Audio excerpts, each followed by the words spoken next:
For the newly indoctrinated, Jim Butcher's The Dresden Files follows the story of a professional wizard in Chicago. We started our podcast as a way to help break down the series' most important moments, characters, and lore. This is McAnally's Dresden Files Pubcast by Free Flow Rambling.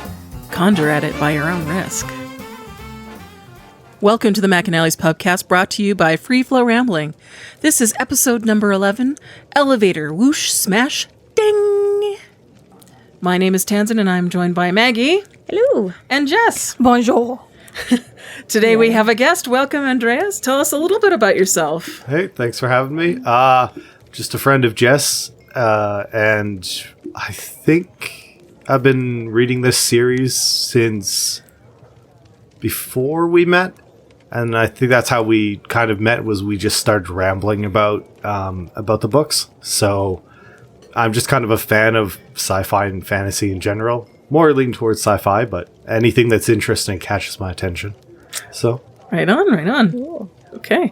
Do you have anything you'd like to talk about pre chapter 21, or some comments, or just lead in? I will admit that I have not read this book for years, and I just hopped in right at 21, and it took me about 5 minutes to realize, okay, this is where the story is. So to Jim Butcher's credit, I could understand where he was halfway through the book, no problem, and it was easy to get back into.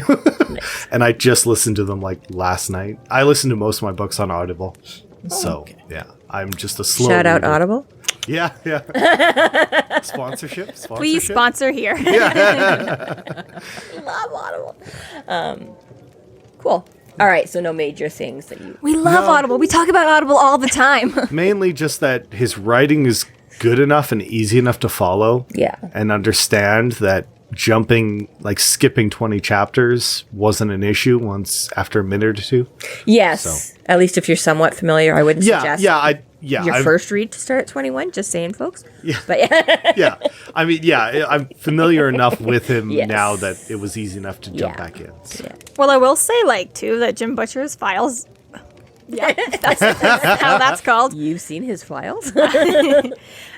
Despite the amount of lore there is, it's really easy to get into, because, I just started, the Brandon Sanderson series, and I was I had to reread it, the first few chapters, 5 times, because I was what is even happening? What year is this? What did you start with?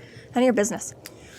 I recommended it. What did you start with? Even, that goes for, even the series I'm trying to get you into, the Powder Mage ones.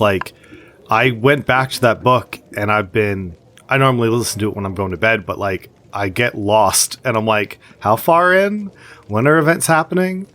And I've re-listened to that series a couple times. So, it's definitely not a trivial thing for Jim Butcher to be able to write this well and make it this easy to jump back in once you're somewhat familiar with it. Same thing. My sister a while back got me into, what is it, the Dark Jewels? The Black Jewels? Crap. Sorry, people. Black Jewels Trilogy by Anne Bishop. And yeah, I remember the very first time, the first chapter of the first book, I was kind of just the style of writing. It took me a second to see, and I sort of put it down and honestly didn't go back to it for months or I don't know how long, and then needed something again. I was okay, and then sort of my brain was in enough position, I sort of switched and I was oh, okay, yeah, I see where, and absolutely loved the series. I've read pretty much everything, I think, just about I mean, not that the Hunger Games are complicated, but I thought it was a male lead for a while. No. It was a while before I she realized actually it was had to girl. introduce herself, and yeah. I guess one last thing to say is I think part of what drew me into the series to begin with is I'm a big fan of the old sci-fi, the hard-boiled sci-fi or hard-boiled detective stuff that was in the golden age of sci-fi writing. And all that. And this is kind of the same thing because Dresden is kind of a hard-boiled detective type character, just instead of it being either post World War II or sci-fi, it's just fantasy. But he works so well with it. We'll bring up a little bit later, his pamphlets, and it just works well because everything's built into the world. a credit to the Grumpy Wizard, a 25-year-old in the 2000 Right. reads the same as a detective right after World War II. Well, I love it. I do like, one of my favorite things when I first picked up the book is the description they have, or what, like if Philip Marlowe met Buffy the Vampire Slayer, kind of a thing. Like, that's very much. Yeah. And you're right. I like both of those genres, and he does a really good 'Cause job he's- of mixing them without making it, like, jarring that you've got. It's like, organic. It's very much, I guess that would be the only other thing is Harry's my people. his writing is very organic to the setting that he's in, right? Like it all just flows and works really well. And it doesn't feel like it's slammed together. Like it all feels natural and not artificially made. Definitely met this guy on the streets of Chicago.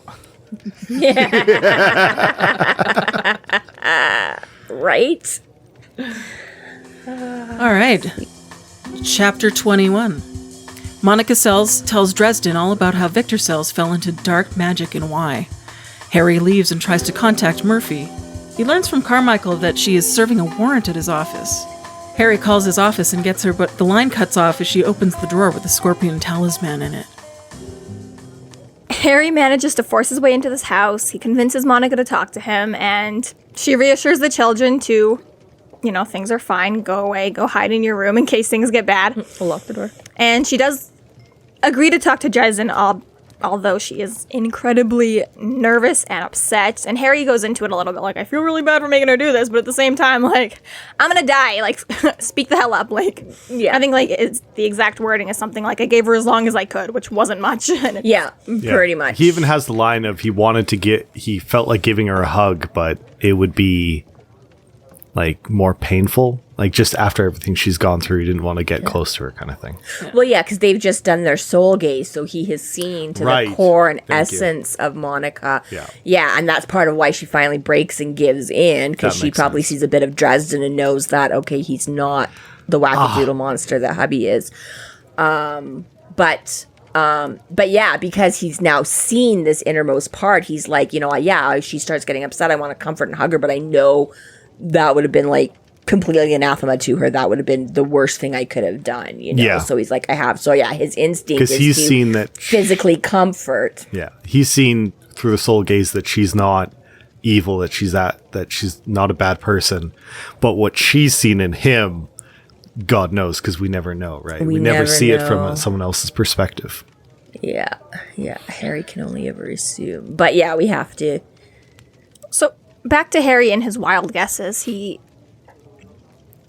throws out a lot of like, this is an educated guess, let's go with it. And he quickly draws up that Jennifer Stanton is related to Monica Sells' niece Stanton.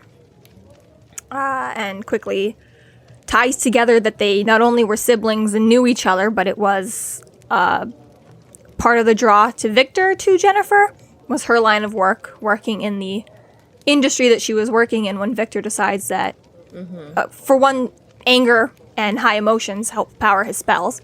So there was a clear time when Victor was building up on anger before he realized that lust is actually doing this far, lo and behold, better. Yeah. And this was a nice little, again, talking about Butcher's writing and stuff like that, because he's mentioned it a couple of times that something about Monica has reminds him of something he sees, but it's subtle enough that you don't really, focus on it too much. You don't really spend a lot of time dwelling and be like, well, who is it? Who's she related to? What is the, right? He just kind of once or twice, he's like, yeah, there's something that, and we're like, oh yeah, I do that all the time. Probably reminds him of some actors he's seen, or, right? He's amazing at burying the lead on on the connections between characters, which you see time and time again.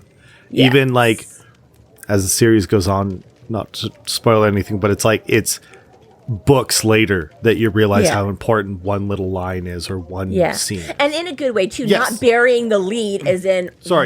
No, I agree, but that's what I'm saying. In a very good way. In a very good way. It's not like you're like, wow, all of a sudden he pulled this out of his ass and nobody's a clue what he's talking about, right? It's that subtlety that he mixes in that you're like, so obvious now, but so, and I really appreciate that because I'm one of those people who will always be like, oh yeah, this is going to happen. Oh yeah, this is going to happen, like TV shows and things like that. You're like, oh. And so it's nice to be surprised, though. It's nice when what you think is being predictable and what initially plays out as being predictable suddenly isn't. And you're like, oh, damn, you got me. Yeah, I'm one of those people too where it's like I'll watch a show or I'll watch a movie and I'm like about quarter of the way through, I'll already have a theory as to how it's going to end. Yeah. So it's nice to the more depth there is into a story, especially in a long-running series, the better, because it just ends up being so interesting to look back on too. Yes. I wonder too if Butcher has like post-it notes on as well, and he's like, necromancy in this book, dragons in this book, Fomor in this book, this thing in that book, White Council in this book, and he's like, okay, so that means we're gonna have to have one line in Stormfront from there, and 2 lines in Full Moon from there, and like he like works backwards, and he's like hint to plot 7 in book 1, and hint to plot 8 in book 2, and hint to plot 13 in book like. My theory is that every book he puts out, he's got one that's about 4 times as large sitting at home, and the manuscript is just full of notes for how it connects and how he expands on his plan. His drafts at home is just like pages and pages of footnotes. Because how else would you keep track of it? Yeah, it's why I'm not a novelist. 'Cause I'm like, I don't know. What I love about this chapter is, correct me if I'm wrong, but don't worry, we will. Yeah, this is his introduction to showing you that anyone can do magic in his world. That like you don't have to be a wizard, but like there's multiple ways to cast spells, and you have to figure out how to do it. Like a wizard has kind of natural talent for it, but the Shadow Man is a normal human who just somehow figured it out. Insofar. As far as we do know that Victor hasn't spoken to his family in more than a decade. Oh, so we're okay. not 100% sure about his parentage or grandparents. Yeah. So there could be something latent in there. But regardless of that, it doesn't take training of any sort. You can teach yourself and grow that natural talent on your own. Because it's even Dresden's magic is a lot of rituals and a lot of like it's not full natural talent. Like I don't know, in other series where if you've got it, you've got it. And if you don't have it, you don't have it, and you're just a pleb, right? Harry has to lay a lot of the groundwork for Yeah. bigger things, especially early on in the series. He's got to sit down and brew the potions, or he's got to take the ritual practices, or he's got to really... Well, like, even with what comes up in the next chapter, like, he's got his items that he's foci, right? Yeah, exactly. And a lot of that, like you say, is to insulate. He has the power, but channeling it through something to use it more effectively, or to keep it from leaking out all over the place, or damaging him internally. Like he said, be a scalpel instead of a nuke. Yeah, exactly. like when he just slightly before when he did the toad demon and used the storm, right? He's like, oh, this is going to be kind of crappy. Like, I haven't prepared anything I'm going to channel this straight through me and, like, fry my mind. Like, you know, he's like, okay, I got my staff. I got to be careful about how I do that because that's all I have. Whereas normally, you know, you would have, like, the words and the rituals and the things are what they use sort of as that insulation. So here's a little bit of a quote from that. There we go. That's the problem with not being too great at evocation. Plenty of speed, plenty of power, not much refinement. Yeah. That's what the staff did in the blasting rod. They were designed to help me focus my power, give me pinpoint control. Yeah, that's exactly what I was referencing, Yeah.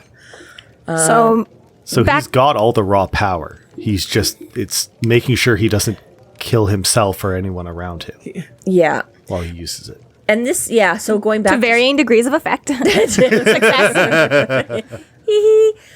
So going back to this chapter. Well, I was going to say to Victor there with, again, I hopefully not major spoilery, but sort of in later books, you talk a little more about, like sort of being born with the power and use it or lose it and things like that, right? So there was a couple of things here where part of me at first, and I was like, well, again, is this sort of a contradiction or like you say, going back to the fact that Stormfront, he didn't know, he was hopeful, but he didn't know that this was going to be, that they were going to pick it up and do like a 20-book series, right? So like you say, counting it as somewhat of a one-off. Again, was this something he just sort of wasn't focusing on too much in the beginning, whereas sort of later on he became with the, because like you say, if you think that he was born with power, well, if he didn't start using it until we're going to assume like late 30s, early 40s or something like that, their age, given their stage in life and the age of their kids and stuff. You know, that he would have lost it if he didn't know anything about it and didn't use it. So can you regain if you work? Or like you say, is it purely the fact that anybody can pick up on, right? But, you know, there is a certain amount to there of the book learning and what Monica says. And this is something that I sort of picked up on more this reread through, is something I sort of always glossed over before, is that she says it started when Billy was about 4. And I'd always taken it that this was relatively recent, like months, maybe a year and a half kind of a thing that he had. But she says that Jenny is at the awkward stage of pre-adolescence. So let's say she's 12, 13. And Billy, I think he pegs him as a year or two younger. So he's 10 or 11 or whatever, right? So if it started at 4, this is actually like 6-ish years since Victor got started in the dabbling. So maybe the hardcore part of it has only been sort of the last few, like maybe it took him a long time to go basically from nowhere with no internal talent or skill. Even just finding concrete references to spells or rituals might have taken him years, right? Well, yeah, that's what she said. She's like, I'm not sure, but that's sort of when he found the magic and started. So exactly, right, to get to a point where he could actually accomplish anything with it. Yeah. As like, such, but the fact that, yeah, it was interesting that I was like, oh, I totally sort of glossed over that every time, that this was like years, not just like, you know, the last 18 months. But yeah, it took them a while. Having younger kids, they are more susceptible or more open to seeing like the fairies and stuff, right? Right. So it could have been the fact that his breakthrough was the fact that his son was young enough to mention something or see something, and it kind of gave him the inspiration. That too, yeah. Because a little bit farther into this chapter, when he's done talking to Monica, he turns around and the daughter's there. Yeah. And she's got the line of, Billy's still too young to understand. So I always thought that I took that as thinking that he was still like below 10. Yeah. And so he's way too young to even realize what happened to his aunt. Yeah. Well, that part, I think, yeah, like the particulars there for sure is. So that makes me question whether or not Victor recognized magic in his daughter, potentially, and that's what led him to beginning his own path towards it. Because Jim Butcher is very good about not making throwaway characters. He tends to bring a lot of people back, and I've always had this feeling that Faith Astor was going to come back, and we haven't gotten to her yet, but she is in a short story coming up very soon.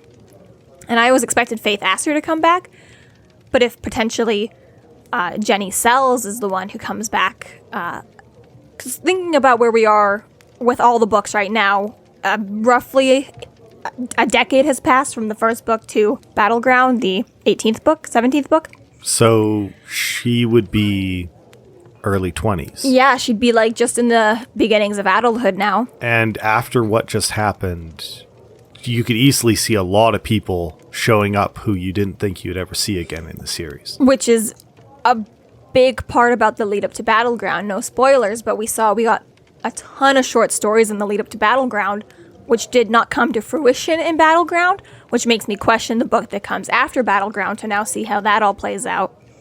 And again, if Victor Sells was recognizing this beginnings of a magical thing in his daughter, who was, 6 or 7 at that time, a little bit younger than Harry was when he got his, but not necessarily impossible. I wonder if that was just something that clicked Victor into the occult, if that's what it was. You mentioned Despicable Me lately. Victor. I mean, that's definitely something that we would notice rereading the series, and that you would not notice at all reading it the first time. Yeah. But that's the enjoyable thing about this series, is there's always something you can pick up on listening or reading again. Especially since we're really unaware of the rules of magic this early on. Yeah. Yeah, things that you're not aware you should be paying attention to. Yeah. So, to get back into the chapter, Monica really doesn't hold back a whole lot. She is a little bit, not necessarily aloof or mean, but she is a little bit more like, it's too late anyways, I'll tell you, but like, there's nothing you can do about it. Like, you're gonna die anyways. Like, which is like, okay, you're still answering my questions, but can you shut up and just answer my questions? She's very much like, I don't see the point. You'll be dead anyways, and I gotta protect my children, but sure, here's your information. I didn't read it that way at all. No? No, I read it as she's trying to get out of an abusive relationship. More defeatist. Yeah, like just she's given lost everything her up at that sister. point. Yeah, she's lost her sister Empty. already, and she even mentions like she kind of seemed to have had enough when Victor started looking at the kids. So like I maybe it was just the inflection that the narrator had when he was reading it on Audible, but like to me it was like this is someone trying to get out of an abusive relationship to save the kids.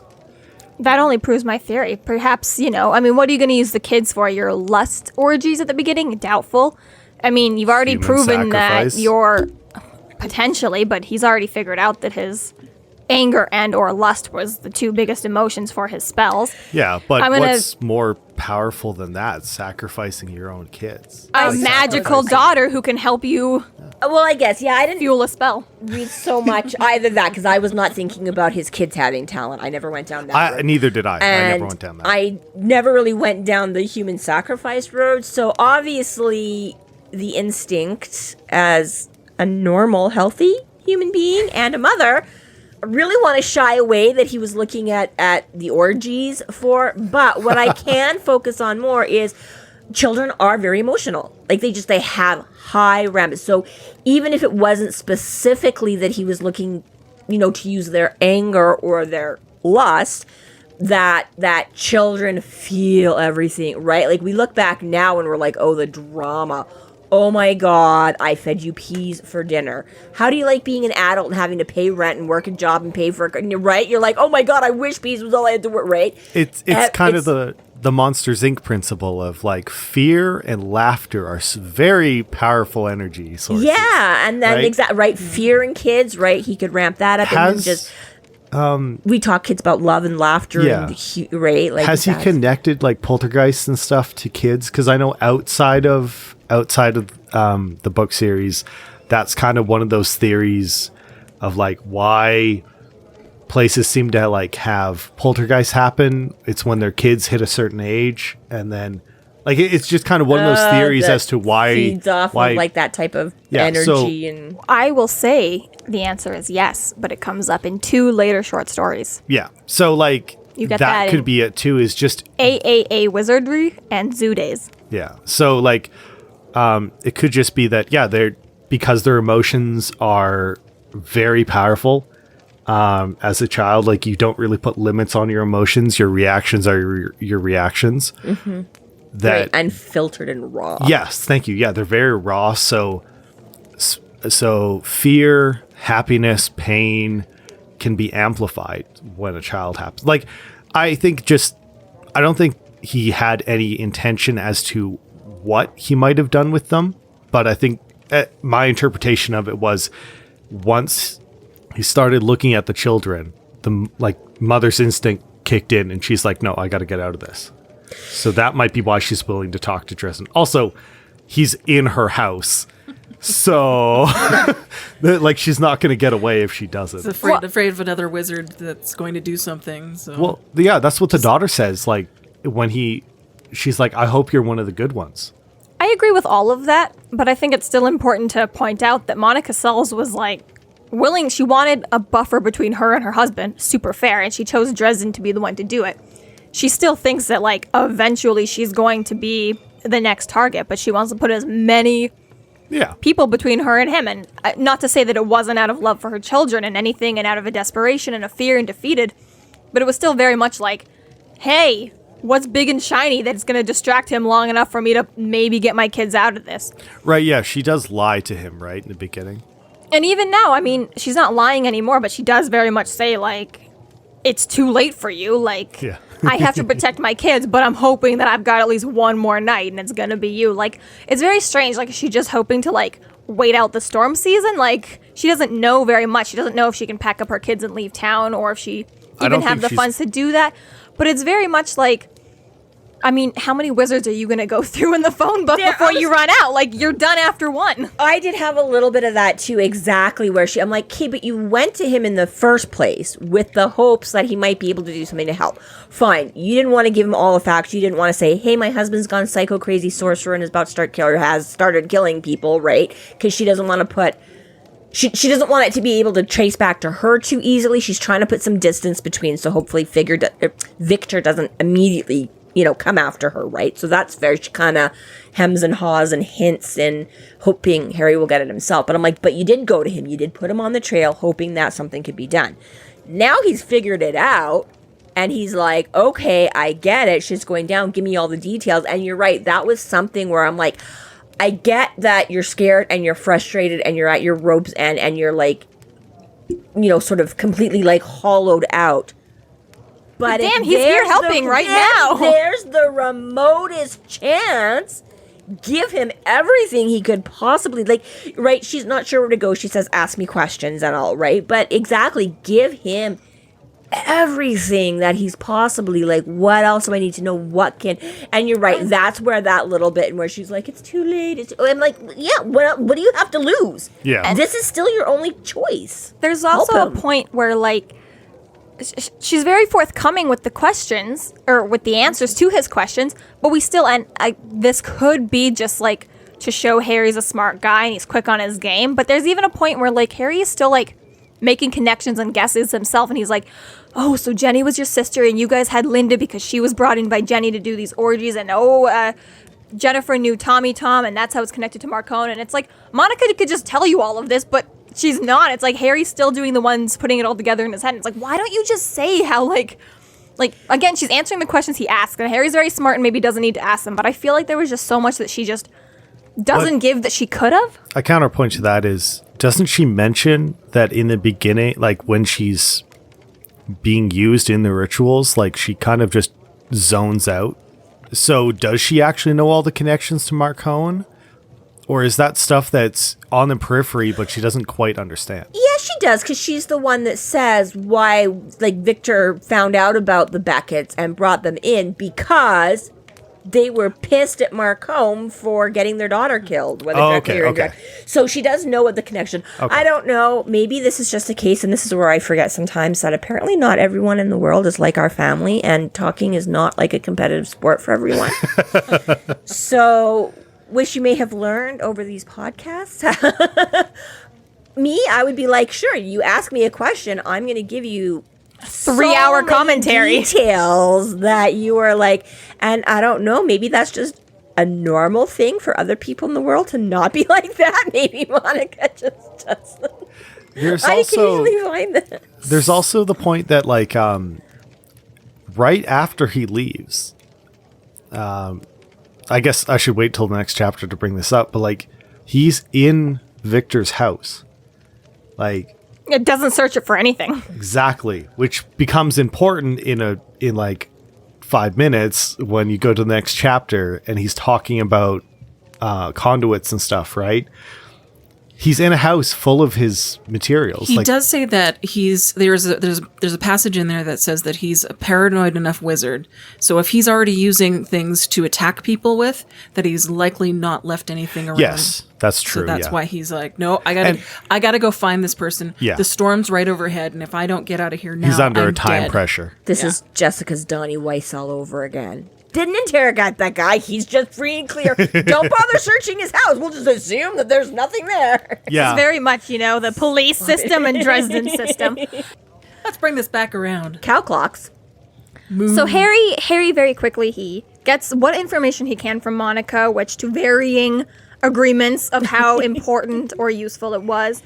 But as also said, he's on a timeline. He's got to go, and Harry needs to find Victor, which is very much like, okay, what do I have of Victor's? I have a talisman. Let me get back to the office. Let me figure out where Murphy's at. Let me get wheels. And to be fair enough, we joked last episode that he stopped a block away from the residence because he ran out of change. No, he just didn't want to do that awkward thing where you're paying the cabbie in front of someone's house for 5 minutes and then you knock on the door like I just showed up. pay the cabbie a block before so that you can just walk up to the house without them being able to see you out the window for 10 minutes. Sure. Yeah. And then he uses the rest of his cash to get back to the office. That's right. I totally... So chapter 22? Yeah, that wraps up 21. A lot of useless information, honestly. I really feel like he could have just skipped the whole Monica thing. It was really more of an intimidation tactic, or meeting Jenny Sells. Or the intro to not all magic users are wizards. Yeah, and it wraps it up for the reader to give you that connection that that these are no longer the missing husband case and the murder case. This binds them together and lets Monica you know. Sells is the least important part of that chapter. And it foreshadows that Victor isn't a wizard like Harry is. Like, it kind of explains, or he might not be. He's not trained in the same way Harry is. Dresden is very specific to not call him a wizard. He uses the word mage instead of, and I think Sorcerer. it's mage, sorcerer. He's very specific to not call him a wizard, which I think is telling when you get into the definitions later on in the book about... Well, even just next episode it will come up. When Yes. I won't say any more now, but next episode it will come up, because I listened a little farther than I should have last night.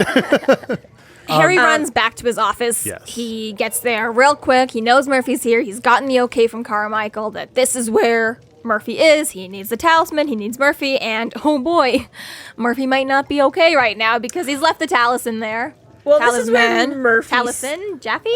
Talisman. No, it's not Critical Role podcast.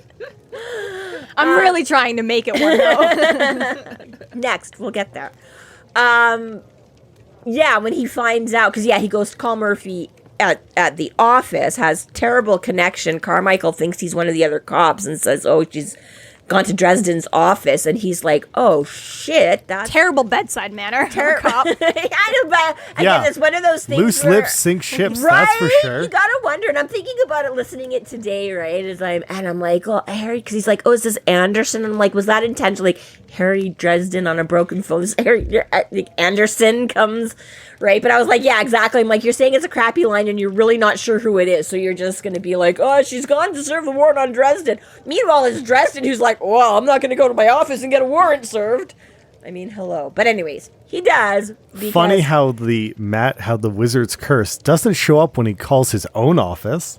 Luckily, yes. It is established is it lucky, that it's though? intermittent. Because he kind of egged her, in her mind, he egged her on to to start looking in his desk. Yeah, but he was trying not. So this is exactly my point. Is that so he then called, and this is another thing where I nitpick a little. I'm like, he finds out Harry calls his office, and I'm like, again, maybe this is just me. We mentioned it once before. How I'm like, I'm not prone to like opening my doors and things if I don't know there's people coming over. So maybe this is just a weird me thing. But the fact that he calls expecting Murphy to answer, and Murphy answers.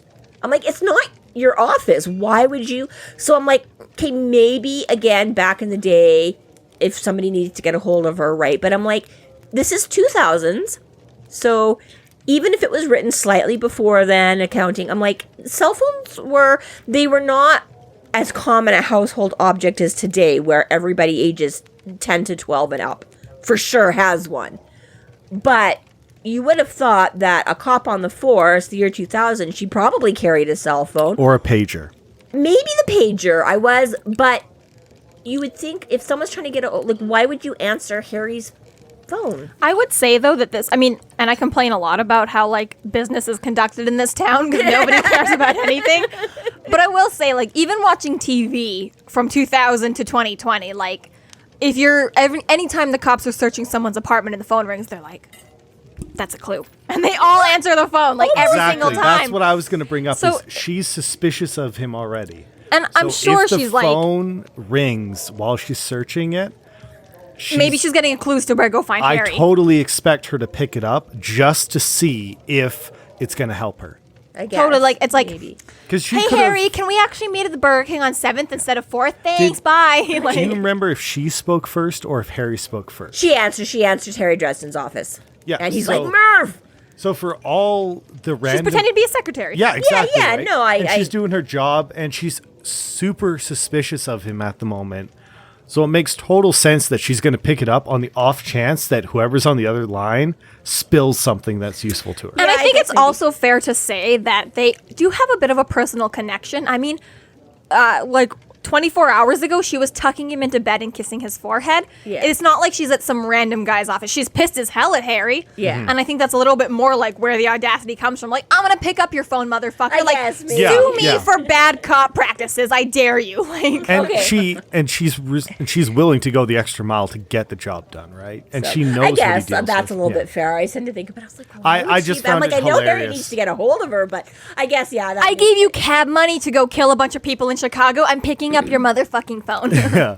I just find it hilarious that his wizard's curse, or the curse of technology, only works or only screws him over when it's supposed to. But technically, in both these instances, it didn't.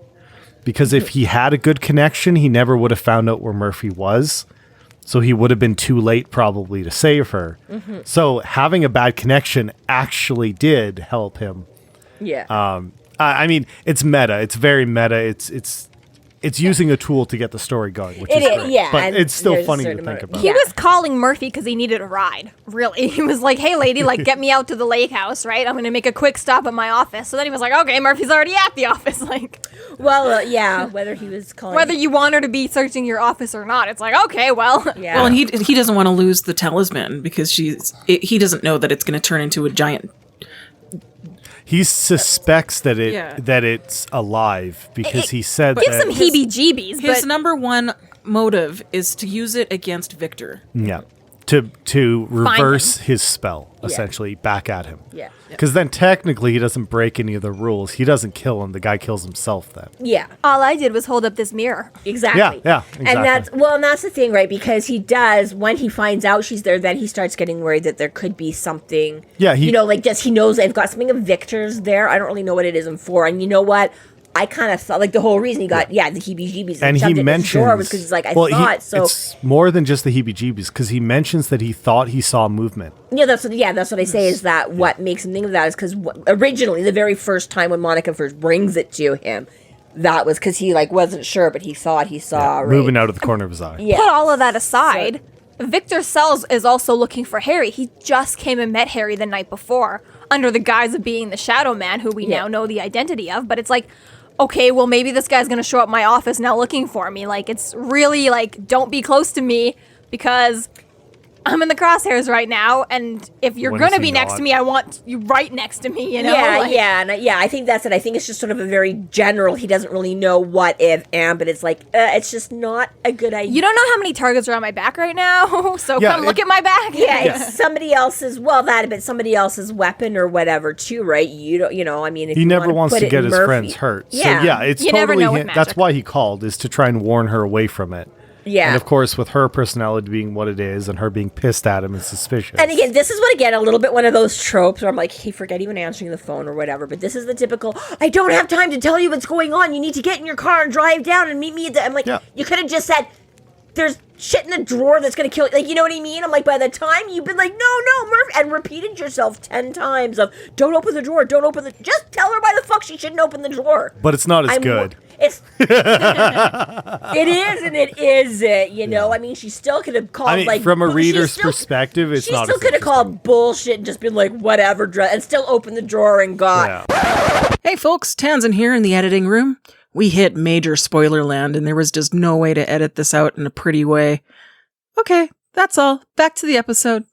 Monica brings up that he was testing his 3-eye on her. And like, as we know, the wizard's sight is this intense thing, and you see things as they truly are, and you never forget. Every time you recall that specific memory, it is burned into your mind. memory as though you were Indelibly, yeah. watching it in that moment.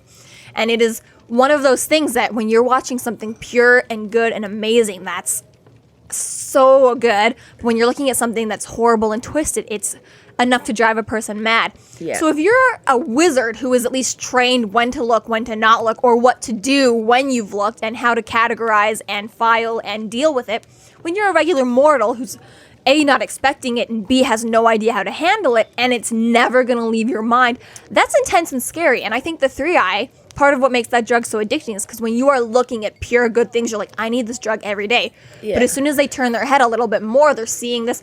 And again, if they're already druggies, there's probably not sunshine and rainbows every single time. They're probably seeing some pretty fucked up shit, even if it's not like monsters and ghouls. There's probably a shadow on you and all your friends' faces in that this is it. alleyway. Even Monica you know, says she's like, doesn't have I to looked be at anything Victor else. and saw him for what he really was, and she's like, as soon as it was over, God help me, but I wanted more.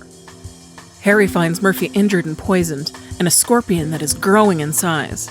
Murphy handcuffs Harry to her and then passes out. Harry battles with the scorpion and manages to destroy it using the elevator. Dresden briefly celebrates his victory when he realizes a storm is on its way. so Harry gets himself to the office. He uses the last of his money to get there as fast as possible. Get me there 5 minutes ago. Gets up to there, and of course, too late. However long this drive has been, Murphy opened the drawer on the phone. So Murphy is on the ground. She's bleeding. You gotta expect it's been a bit, because he said they were out in the suburbs, and his office is downtown, so... There's been a significant amount, Yeah, like even this is- 15 minutes, you know, like Yeah, and probably Even taking long. into account Cabby's doing what he's actually saying and getting him You know, there getting 5 as minutes fast ago. as he can, yeah. Still a good it's- 15, 20-minute drive, most Yeah, I would likely. say, yeah, top, or at best, right, possibly. So, yeah, so she's she's been injured for a little while by the time he gets there And already. she's only semi-conscious at that point when he gets there. yeah, and Harry points out, I mean, she's a small frame too. Like it's a scorpion, so we know that it's poison. And Harry references that it's just a brown scorpion, so you know it's also enlarged. It's but it's also done. enlarged, and she's small, and it's been a while It's already. the size of a dinner plate when he gets there, roughly. Yeah. So it's pretty quick, and he gets there, and he like puts down his tool, and he looks at Murphy, and he's like, "Okay, this thing is some." Nah. Yeah. And this thing jumps at him and takes its own stab, and there's a bit of a scuffle. Harry tries to put a desk drawer between him and the Yeah. He does. thing, and it Succeeds, yeah. well, he succeeds. succeeds, but it still manages to stab him anyways, and cuts through him on his pant leg. Grazes his leg. If you And- visualize this, we now have a fight scene between a giant scorpion that goes from the size of a dinner plate to the size of a small dog, and inside an office, and it's really, really interesting to read or listen to. Like, it doesn't seem boring, even though it's a very minor fight, but it's still interesting, and it shows him shows that he can handle himself in a fight without magic if he has to. Well, as D&D shows us, each round is 6 seconds long. Yeah. So it's very quick to be like, walk to Murphy, drop to the ground, check the body, get stabbed by a scorpion, get arrested by Murphy. It's like this all happens within about like 20, 30 seconds, and Yeah. you're like... And again, we're butchers good at writing these action scenes, so even if you're not a super action-oriented person, it keeps it interesting and it moves it along, and Yeah, you're still it doesn't engaged. drag on. It doesn't drag with a bunch of and he's technicalities. And he still uses the ambiance, like describing the fan squeaking to give that sort of anticipation while he's waiting to see if something's going to attack. right, Waiting for the yeah. jump scare. And just hearing it's dark, yeah. And then even like how he describes it as the dry scuttling sound. Yeah. So not just that it separates it from like, it's not a wet or slimy sound. It's dry as in dry. the husk is crackling as it's scrabbling across the floor. Well, yeah, I imagine, yeah. Thankfully, don't have a lot of scorpions here. Any? Yeah. But We yeah, got Black Widows. Though. But yeah, that whole And it's cool because it's like, okay, so you don't have to be present to attack someone with magic. If you can plant something in their office. and this is the whole point. This is the thaumaturgy versus evocation. So this Yeah. is the whole point is of how this book started with Jennifer and Tommy Tom getting murdered by thaumaturgy. He wasn't there. No one was in the room. He did it from a distance. And then he brings up when he meets Morgan that Morgan's a really good evocator in that he can do things, but you generally more need a line of sight. You know, you don't necessarily have to be touching distance, but you need like line of sight to focus and aim and do. So yeah, so we've already established that. Yeah, you don't have to be present. And this to make- shows Morgan's biased against Dresden because Dresden's not good at thaumaturgy. not terribly refined. This is again right. He's yeah, very powerful evocation. Yeah. But the fact that Morgan's out to get him. Yeah. So it's basically, like you say, shows. at this point, Harry, because he says he's not very good at a vacation. Yeah, Harry is. Again, he says it himself time and time again. He's got a lot of raw inherent. He's a level talent. 1 wizard. He's a level 1. His big thing is refinement. He doesn't have the finesse. So he knows how to do all of this stuff. But what he's got coming in the next few books as this goes on is learning better control, learning better refinement, learning better, right? So Morgan has that, 50, 60, 100 years on Harry to have, right? So while Harry's powerful and can block a lot of what Morgan's going to throw at him, Morgan's sort of got... Yeah, just with raw willpower, he can block it. But it's funny, him scrambling around this office, right? It's like he puts down his stuff to check on Murphy, and then boom, the thing jumps out at him, and he kicks his stuff away, and he's reaching for that. But he's handcuffed to Murphy, so he can't. She takes he's her fighting opportunity and gets him, and it's very quick. Like he's like. And it's fun little lore about Murphy is like, anyone ever tell you how insufferable and to the point or whatever the hell his words are? And she's like, my ex-husband's. Ex-husband's. We find out, like. This is the second time, because first she says Dresden reminds. But that's the other thing, and Dresden's reaction right here. He's like, you stubborn bitch. He's like, this is not the time and place to prove. I'm trying to save you. Legitimately not a lot of time because he pretty much gathers up Murphy and drags her to the hallway, shoves her in the elevator, second too late, gets the elevator closed before this thing comes running after them. Yeah, the one thing we didn't mention is he gets there, checks on her, and calls the ambulance, and that's when he gets attacked. Yes, he did. That's true. Yes, he does. So he's also on a clock because he knows he has to get down to the paramedics as well. And, Murphy's dying as well, so there's a lot of timeline so he's got the scuffle with the scorpion. He gets out, gets to the elevator, closes the door right on the elevator. The thing slams against the doors, and they start heading down in the elevator. Lo and behold, technology fucks out on him again, and the elevator stalls, and then you hear the creaking of metal, and then you hear a thump, and this damn thing is on the elevator, slowly tearing its way through the roof. You've got to be fucking Size of a gorilla. Yeah, so it's gone from a dinner plate to a small dog to a freaking gorilla. Small French in car. That was 5 minutes. great too. Yeah. A small French car. bigger than some French. Yeah. And this is like one more time when Harry very much doesn't think ahead. He's got step one done plan. And I don't know. I think it was in the office, but it might have been in the elevator. He mentions like he considers shattering the handcuffs. The handcuffs, but in then the elevator. Yeah. But then he brings up like he needs his blasting rod to do it. Otherwise, or even with that, he might just kill them both with shrapnel. Yeah. So, but yeah, so they're shoved in this elevator, and Harry's got to come up with a plan. Okay, let's slam the damn thing to death. It's like, but they're going, we're going. And then they stop on the second floor, in between the first and second, and that's where he's like, so fucking close. And once more, this no precision, Harry starts building up as much pressure underneath the thing as he can get. Calls on the wind, doesn't have a whole lot of finesse, especially without his tools. And the elevator starts skyrocketing to the top floor, which is great and all. He gets up there, kills the scorpion, slams it to pieces. Wishes out. Yeah. And then, that damn motherfucking Newton. Bastard. Gravity. Wrecked everything. I forgot about something until the groan of... Yeah. And he's like, right. We're about to hit.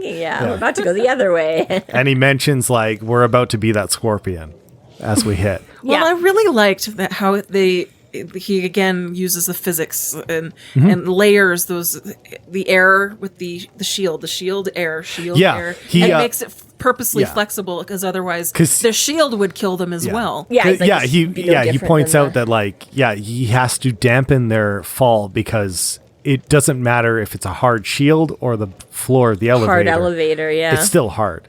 Yeah. So he needs an airbag. Like that's what he makes. He makes a magical airbag. Yeah. And, not at a second too soon, really, as they crash into... Luckily, there isn't a basement because they hit down on the first floor and they're released from this thing. Ding! Yeah. And the paramedics are there. Smoke. It was such a good moment. And yes, the paramedics are there, and there's things suddenly slow down for a minute because now paramedics have questions and they have first aid and they're like, "What's up, buddy?" And they're watching him do a dance of joy because he actually. Fuck you, motherfucker! I fucking got you, and fuck you, Victor Sells. And they're just between like, your ass and oh shit, it's raining. That was yeah. So And the line about the paramedics exchanging a look, and he knows that they're going to sedate him as soon as they can. And this is kind of like one of those really like significant moments when Harry leaves Murphy on her own. He's like, it sucked to do because like this is not the time you want to leave a friend in this position all by themselves. Yeah. But again, look at that sky. Like, I'm about to die. yeah, I've got time enough for one of 30 steps. Like, Yeah, exactly. Like, he doesn't want to leave her without answers, and he doesn't want to leave her in the injured and critical state that she's in with the, the poison and the bleeding and all that. Yeah, he But cares for her. But yeah, he's got to get stuff done, and he imparts as much as he can. He's like, this was the poison, and this is what happens, and this is the injury. And they're like, yeah, fuck off, dude. And he's like, okay, I'm gonna fuck off. Well, yeah, he decides before anybody really starts noticing, because he sees they've already called for backup. He hears all the other sirens coming in, and yeah, so he does the, Dad, why couldn't you live long enough to teach me how to get out of handcuffs? Yeah. And this is again a slight where I have a bit of a niggling, but I don't know enough about it to know, so it could be. But he's like, I don't have time to go through all her keys. I'm like, aren't handcuff keys supposed to be pretty? Maybe not. I thought it would have been sort of obvious. They're pretty. They're usually tiny. unique. Well, usually they're small a and pretty unique look, but whatever. He doesn't have time to go through her keys. how many sets of handcuff keys does she have? Well, see. This is the thing. I don't know. Like, Aren't they universal? right? This is my question. I mean, Yeah, according they kind to of are. the TV and movies, they are. He realizes in that moment, oh, the ectoplasm, before it goes away, I can probably slip her smaller hand out of the Yeah, handcuff. sorry, Murph. Yeah, I Yeah. didn't have time to learn this trick from my dad. So, So I'm just gonna that means take he advantage walks of- away with a pair of handcuffs on his wrist. Yeah, it's casual. Shoves his hand in his pocket. That's what he has, that big duster. Yeah, in he's his got big the duster. pockets, right? Just do. Chapter 23. Dresden manages to work Murphy's hand out of the cuff and hands her over to the EMTs. He decides to go to McAnally's to borrow a car. While he gets there, he's confronted by Morgan, accusing him to be the one using the storms to commit the murders. In a hasty move, Harry knocks Morgan out and races for the lake house. So, Same yeah, here. so Harry gets himself to McAnally's, and he's... Before we talk about it, do you want to read that quote of what he sees when he comes in? Because I really like it, and it kind of goes back to the earlier discussion. Yeah, sure. The clientele of McAnally's, they were the have-nots, the magical... they were the have-nots of the magical community. Hedge magi without enough innate talent, motivation, or strength to be true wizards. Innate gifted people who knew what they were and tried to make as little of it as possible. Dabblers, herbalists, holistic healers, kitchen witches, troubled youngsters just touching their abilities and wondering what to do with it. Yeah, I love that description of McAnally's and the people in there because, like, it shows you how wide the world can be. And, like, that it's not just wizards and not just people with lots of power. There's also, like you said, hedge witches. Hedge Magi. Thank you, yeah. And so, like, and then kitchen witches, I think, was the one that I got it mixed up with. But, like, so yeah, it shows that there's lots of different levels of magic and talent. And then it also shows, if you The think weekend about warriors. and different manifestations of it, too. yeah, and different and manifestations, that yeah.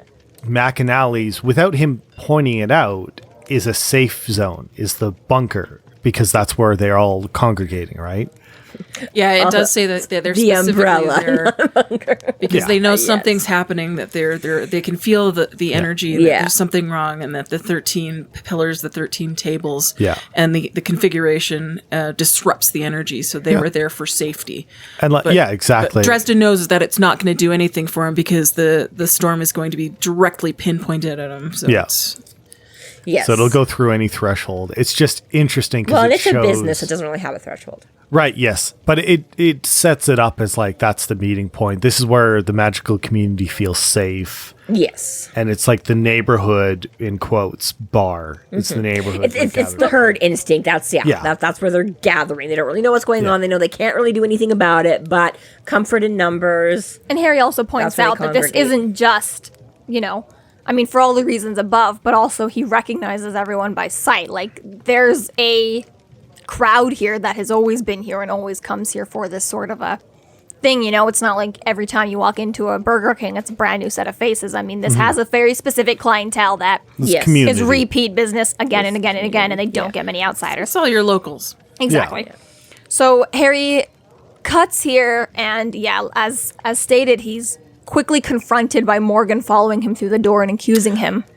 I'm gonna read another quote on that one because I just love how he's introduced coming towards him. Lightning flashed outside. Morgan stood silhouetted in the doorway atop the little flight of stairs, his broad frame black against the gray sky. He came down the stairs towards me, and thunder came in on his heels.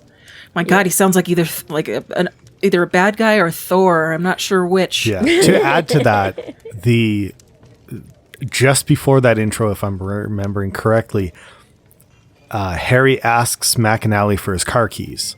The bartender for his car keys, and he hands them to him, and then he either grunts or he nods behind him, and then that's the next line. Yeah. So he's being warned to look behind him, and then that's the intro. Yeah, which is awesome. It's good. And it's a nice nod to Mac because they've had a very small interaction the first time Harry was there. Harry's like, "Ooh, did you hear about the murder?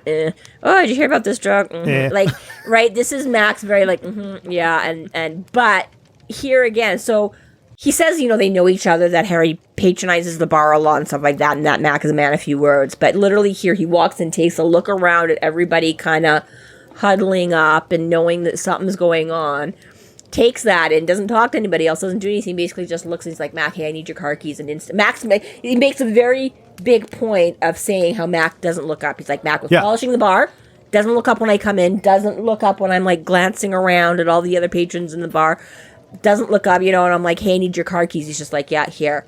Yeah, there's a level of trust. Speaks to, something a level of there trust on Mac. In a relationship. Yeah, and then he does finally look up at him, and then he's like, "Eh."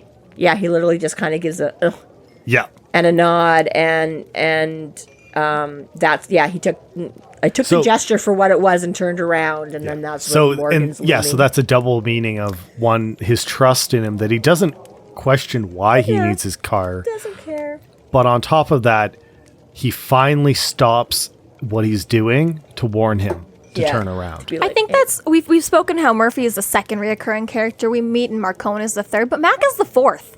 And again, like, you kind of like that trust is there from day one between these two, whereas like you really watch Murphy and Harry's relationship grow, you watch Marcone's and Harry's relationship grow, but kind of from the get-go, Mac, there is no change. It's just a very steady mutual trust off the bat. But I mean, I think that's kind of fair. So, because again, him and Susan have crossed paths periodically professionally before this, right? This is Susan asking him for dates. So this is why that relationship begins there, and we get to see the evolution and progression of that, right? This is his first time meeting Marcone, so we get to see the evolution and progression of that. Murphy, he has met before, and there has been some progress that we haven't seen yet. But again, they're working mostly professionally. She just calls him in every now and again on case.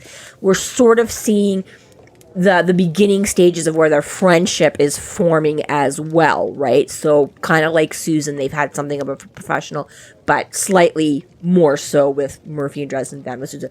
But Mac's his bartender. Mac has been there from day, right? Mac feeds him. He gives him, both metaphysical and literal shit. Like, it's close to his, right? Like, Harry's been going, this is definitely, he's established this relationship, I think, a lot more, and probably cemented more quickly than he has with anybody else. So I think that's fair that he actually has. And even not touched on, it's also fair to say that Mac is the first of all of these people that's in on the know about magic.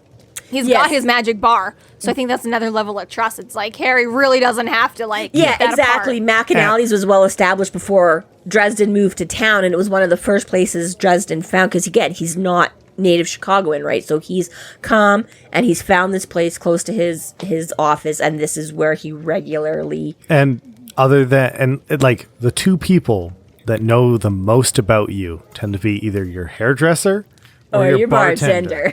Right? So, yeah, like, there's... And if you after drink like Tansenn, it's both. Yeah.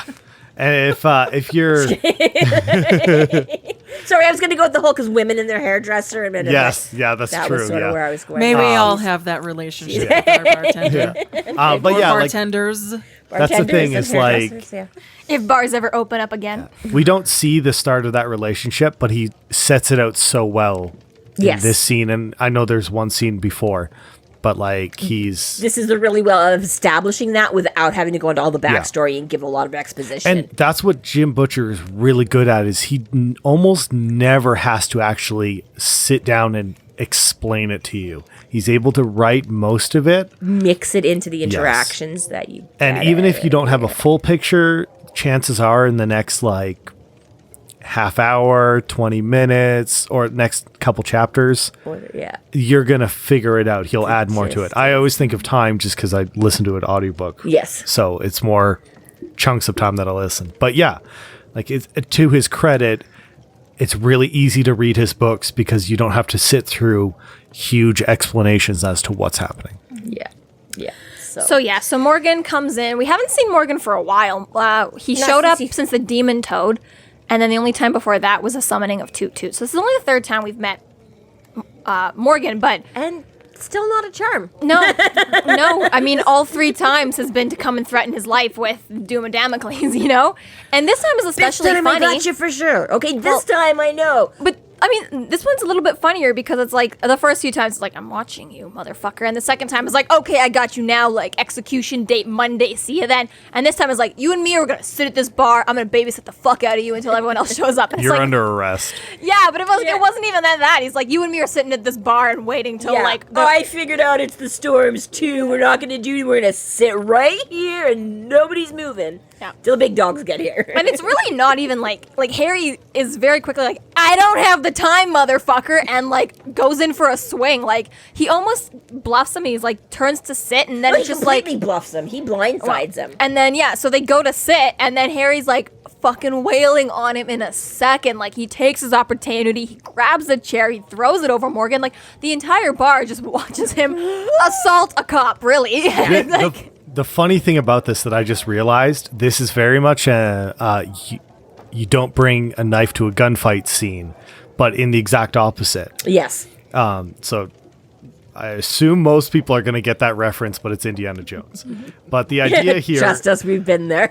Yeah. So the idea here in my head is if Morgan was going to assume he would do anything, it would be cast a spell.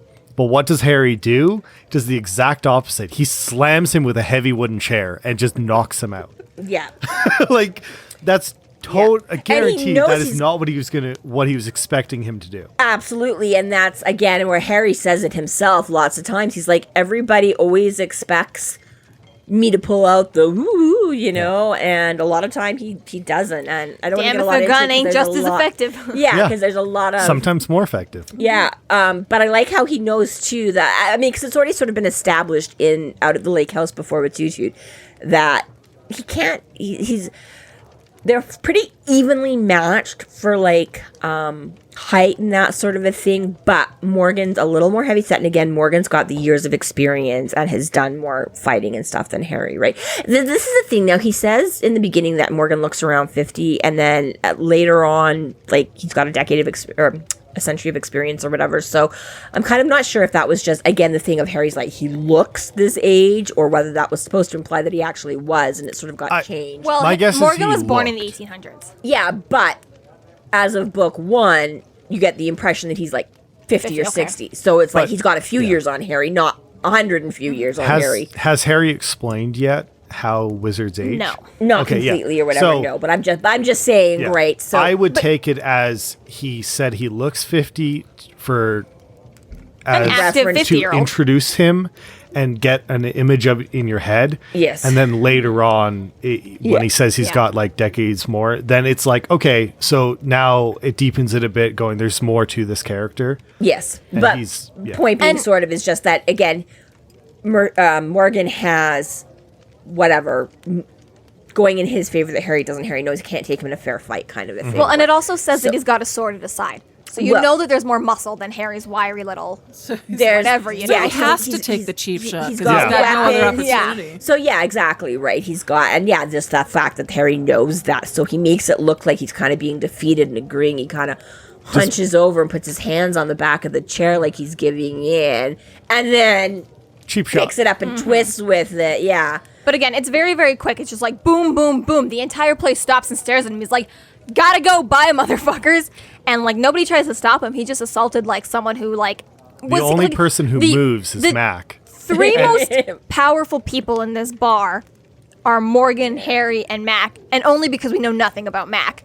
Everyone else, though, it's been pretty well established that they're all low-level talent, fuck with right? Mac's bar, so we don't fuck with Mac's bar. He's like top of the chain here, right? Yeah. So nobody's gonna step in and do anything, but they're staring at like the two most powerful people in the room, and one just fucked the shit out of the more powerful without one using an with ounce a chair, of with magic. a chair, and that's Although I like especially how he like that too. He's like, in the movies the chair breaks, in real life the person breaks. Yeah. So yeah, Harry flees quite like, quickly. To Hell with give a him, I don't bit have more time info for on this. Mac, like it's interesting what he does because like he's the only one who moves, doesn't move to stop Dresden. He just walks over, checks Morgan. He goes, he's alive, and that's it. That's all, like that. And that's the most he says. He Not also even. takes the keys because he didn't realize he dropped the keys. So, Right. Yeah, Mac also passes. Mac even like Hands him back. here's go. the keys. More Get outta testament here. to Mac's faith. But yeah, I Yeah. love it. It's like Matt came out from behind the bar, not moving in a hurry, but not with his usual laconic lack of concern either. So it's he's kind of, walking But it really makes you normal, wonder. He's normal like, walk. nope, by Morgan, feels his throat, peels back an eyelid, peers up at me. Max Squinton is like, alive. Didn't even get a he's alive, just alive. Harry's like, okay, I gotta run. But that further points to like, Counsel what does be Mac pissed. know? Because like, sure, we all tell our bartender everything. No. Okay, I know we don't. I don't tell anyone shit. I'm not gonna be telling them like I'm up for a murder investigation and here's like my thing. Like Mac has an eye into the supernatural world, has an ear somehow, some way, and knows Harry's the next thing backstory. he says is counsel will be pissed. Yeah, so And you Harry's know. like, let me worry about that. So so again, right, Mac, as you're saying, more than, Murphy's open-minded and willing to see there's some new supernatural, but like you say, Max lived but it. Max, right, But- he's like, counsel will be pissed. It's the very fact that quick he though. runs a magic bar means he's lived it. He's deep in the world. But this Deep in is the my know. thing, is that Mac is kind of always presented as this neutral force, but he's really not. He's very much pro Harry's side. Like, Yeah. he could have done a lot more to help Morgan, and he doesn't. And as you see throughout the books, there's a lot of times when Mac kind of steps back and doesn't do anything, and that inaction is maybe presented as neutrality, but always works as advantage yeah. Dresden. yeah. But But yeah, he's that's also really got this. some independence, right? As we learn later with the Well, Accords. yes, and- Mac's whole thing is up for debate anyways. But Yeah. But just the bar itself it's neutral ground. It's Sweden. It's, Yeah. yeah. Doesn't mean Switzerland? Switzerland, yeah. Yeah, that's the one. The one, yeah. It doesn't mean right that now he's it's Sweden because nothing official's happened. But yeah, no, it's yeah. I like him as a character. He's an interesting character. And Yeah, I'm he's one of curious those. to see more about him later, but that's even past what's been published. Yeah, one of in- those ones at that this sort point. of the lack of information is what kind of piques your curiosity. It's like, Mm-hmm. you like Mac, you don't really know why, because we don't know anything about him, but you get that sense like, okay, Oh, but he he's makes good, the solid, best salt of the sandwiches earth. and he makes the best beer. Craft brew, yeah. Right. And this is like one of those most annoying things about Butcher too, is that every time there's a Q&A, people are asking about Mac, they're asking about Bob, they're asking about this and that, and he's like, well, I'm pretty sure I gave you guys enough information to figure it out. And it's like, no, fuck you. Yeah, but the problem is You guys have everything Did you need. Would we be asking? he did, but just like with some other characters, a lot of the time you can't piece it together until he slaps you in the face with it. That goddamn hindsight. And it makes it really obvious who he is. And then you go, click, click, click. Right, that's who it is. Legit, like Everything you snaps into watch place. you watch Jim Butcher like build this like castle out of cards in front of you, and then he just like punches you in the face. Yeah. There's so many characters. There's so many characters who are like that. But I like him because Just he you're takes. waiting to place that last one. And Yeah. just, Yeah. It all makes poof. I get it. Oh, Anyways, I think that's safe to say that concludes our episode 11. Yeah. We're as knocked out as Morgan is. Come back What for more were we next calling week. that one? So this concludes our episode 11. Elevator, whoosh, smash, ding. Thank you for listening, and thank you, Andreas, for being our guest. Oh, Very it was a nice. blast. I hope I can come back. Yeah, I no, hope so too. we hated it. Don't forget, she's disowned. I make We're calls. cutting all of your lines. I'm in charge. Good luck. That's it'll a lot to be cut out. elevator music. Welcome to our 10-minute episode. Yeah, that tends to be me. I ramble. Well, You're in the right place. Yeah. you can Free find us Flow online Rambling. at freeflowrambling.com and McAnally's.ca. There we have links to our other podcasts, social media, and other fun tidbits. Please subscribe if you like what you're hearing, and please consider supporting us through Patreon to keep the magic alive and to see more content. We are Free Flow Rambling. Conjure at it by your own risk.